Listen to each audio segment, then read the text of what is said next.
For various reasons, this is my third time doing this video. However, let's get it done. Week 5 picks. First of all, I want to say good job to Miami Dolphins for firing Coach Regis Joe Philbin. He needed to go. And now we just fired defensive coordinator Kevin Coyle. So you, sir, are single-handedly responsible. You're single-handedly responsible for the guy that I named Clay Aikens, whatever his name is, Aikens, he's an idiot, and Bryce McCain. Why? Because Bryce McCain is garbage, Aikens is garbage, and everything about your defense has been garbage. Kevin Coyle, bon voyage, idiot. Go find a new job. Next, here we go, on to the week 5 picks. Last week I went 9-6. It's not bad, it's not terrible, but at the same time, now I'm 35-28 for the year. It's also not bad, but it's not it's not great either, and I got to do better. I'm the football guru after all. Indianapolis at Houston.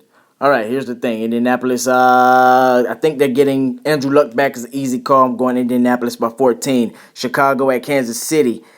Chicago, I doesn't believe have it. I believe Matt Forte is probably in the trade rumors. Will they trade him or not? It is up to them. I don't know. Don't care. I'm going to go Kansas City because I think they're finding a little bit more chemistry about themselves. I'm going to go Kansas City by 9. I'm going to try to keep my numbers low this week. I think numbers low this week is going to be better for us. So let's try that out. Seattle at Cincinnati. Here's the thing. Cincinnati's very strong, very good team. However, I do believe Seattle has come off some momentum off that last game, and I don't think that they're going to slow it down. However, ever since Russell Wilson's been dating Sierra, his gameplay has went down drain, and that's kind of what men who date Sierra is. So that's what happens with those guys that date Sierra. I don't know what it is by Sierra. Anyway, Seattle by 14. Seattle by 6. Seattle by 6. Washington at Atlanta. Okay.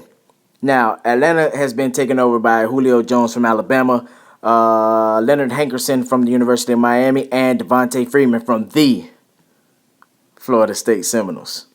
Go Noles. Roddy White has no place in the offense, it seems, and he's been complaining about it, how he wants the ball more and wants to catch more and blah, blah, blah, blah, blah. I think that Matty Ice is going to try his hardest to force it to Roddy White just to appease him, kind of shut him up because he's a veteran and blase squaze. And they're going to force the ball to him and force the ball to him and force the ball to him. And I don't think Washington has the defense to stop it. I don't think Washington could do it at all. I mean, I know they have D'Angelo Hall. Is he even playing again? Either way, he's the biggest douche in the NFL. So I don't think Washington can stop the Roddy White onslaught. And I'm going to say Atlanta wins by 13 points. Jacksonville, Tampa Bay. The battle of the sorries. However, Jameis Winston's on one of the sorries. So Tampa Bay by manhandling 14 points. New Orleans at Philadelphia. I don't see nothing in Philadelphia working at any time, any reason. So Drew Brees is still going to find a way to make this happen. I'm going to say New Orleans by 7. 6. New Orleans by 6. Cleveland at Baltimore. Okay, Johnny Manziel's not playing. Hey, listen, Cleveland, you got a guy on your team by the name of Duke Johnson. The guy sucks, okay? He fakes his injuries every big game ever since he was in college. The guy can't run the ball. The guy, he's only good against garbage teams. Against big teams, you're going to notice he always gets hurt. So, therefore, Baltimore is going to destroy you guys. 21 points. St. Louis at Green Bay. Green Bay has the number 9 defense, so I don't think St. Louis could do it.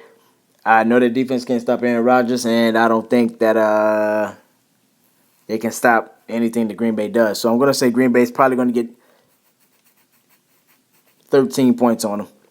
Buffalo at Tennessee. Ray Mariota. That's what I want to call him. Ray Mariota. I don't know why. Marcus Mariota. You're garbage. I don't know what else is in Tennessee. Buffalo's looking like a beast of a team. Even though they don't have Carlos Williams this week. And without Carlos Williams, their production is going to go down by 50%. The fact that you don't have E.J. Manuel starting as your quarterback, your production drops another 25%. You need to learn how to play the Florida State Seminoles, son. However, Buffalo will win by 9. Arizona at Detroit. Arizona's looking good. However, I do believe Detroit's going to be pissed off from losing that last game, and they're the only team in the NFL that hasn't won a game yet. So they're going to be really desperate. Megatron seems to all of a sudden starting to wake up a little bit here, and hopefully they get a good running game going on. So I'm going to say Detroit by. I wanted to say 5. Detroit by 3. I'm going to go Detroit by 3. Why not? New England at Dallas is an easy one and probably the biggest margin of the day of the weekend. So New England is just going to kill Dallas. That's just point blank simple by probably like 24 points. That's what I'm giving New England. 24 points. Denver at Oakland. Oakland, I keep trying to give you the benefit of the doubt, but you lost to Chicago. So Denver's going to destroy you by 17 points. San Fran at New York Giants, as long as Colin Kaepernick's there, doesn't matter what's going on. It don't matter what the Giants got going on. Don't matter who the Giants got. San Fran's going to lose. I'm going to say San Fran's going to lose this game by 11 points. Last but not least, Pittsburgh at San Diego. Now, here's the thing. Antonio Gates is coming back this week for San Diego. So we don't know how they're going to use Antonio Gates and that backup tight end they got there. I forgot his name right now. But Martavius Bryant is also coming back for Pittsburgh. The difference is, with Michael Vick as your starting quarterback, it don't matter who the hell you got at your receiver. Michael Vick sucks, and he's going to lose the game for your team. So therefore, it don't matter if Martavius Bryant comes back for Pittsburgh, because as long as Michael Vick is running your team, it ain't going to be nothing but long bombs that ain't hitting nobody and a bunch of trying to runs from a quarterback, and it's just going to be a mess. So I'm picking San Diego, Phillip Rivers, Melvin Gordon, and Antonio Gates. I'm picking them for 12 points. 12 points. San Diego. Those are my picks, and I'm pretty sure they're right.